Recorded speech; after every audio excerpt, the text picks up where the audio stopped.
Hey, it's Brian Mudd. This is my cheat sheet for unbelievably Monday, August 1st. I'm talking about it being August. Kind of craziness. All right, so the debt deal. It appears that it is getting done. That is not a major surprise. And the odds are you're not happy with it, no matter who you are, because truly, in the true sense of the word, there is compromise here. Compromise on both sides, which means that there's probably something that doesn't appeal to your ideological point of view. Now, in the near term, you are going to see a relief rally in the stock market. Other financial markets will react. You'll likely see gold and silver, among some other metals, come down a little bit as people aren't scared about the U.S. defaulting, at least not in the short term. You're also likely to see oil rise a little bit more because if the U.S. has no defaults, our economy will probably be stronger than it otherwise would. That meaning we'll have more demand for oil. But here's the next thing that's coming. This is why you can't get too carried away. When you take a look inside the economy, the news, flat out, is not good. And this was long before the whole debt deal. It turns out that we really haven't been able to trust the government information. I know, I'll give you a moment to laugh because the odds are you really weren't trusting government information right along anyway, right? But for the past couple of years, they negatively revised economic growth for the past 2 years on Friday, along with the latest GDP report. So poor, in fact, that in the first quarter of this year, we grew at a rapid, get this, 0.4% rate. 0.4% rate. With economic growth checking in last quarter at 1.3%. And here becomes the problem. When you can't trust the government's information, can we even trust that it was at 1.3%? Who knows where this all goes? Now here's the deal. By definition, a recession is 2 consecutive quarters of negative economic growth. So we're certainly not there, at least if we can trust the government information. Here's a bigger problem.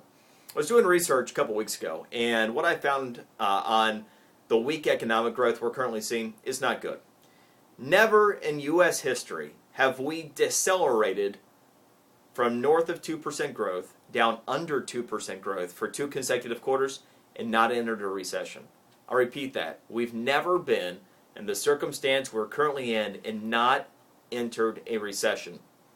In other words, the odds of a double dip are extremely high at this point. And I want to be the optimist that says it's not going to happen. Look, there's a first for everything, so maybe we won't.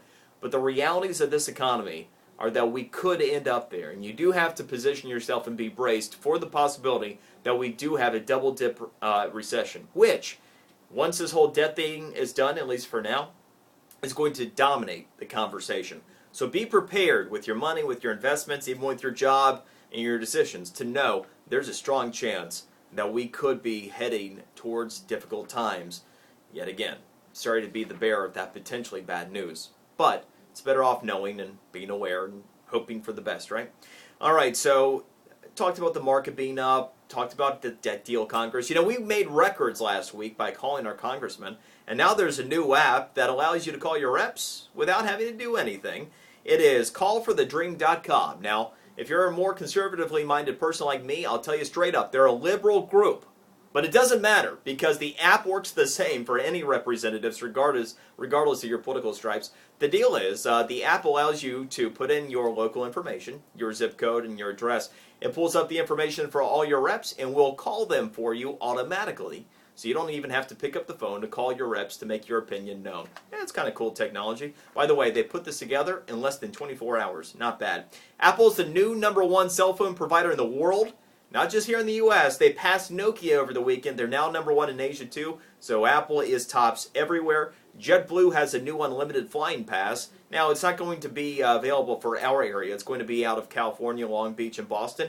But it's an interesting concept to see if they're going to get into more of these unlimited flying deals. You can check out more information about that. And also, Gap Jeans and Tacos, how they're getting creative with social networking and how that might be an idea for you as well. That's the cheat for today. See you tomorrow.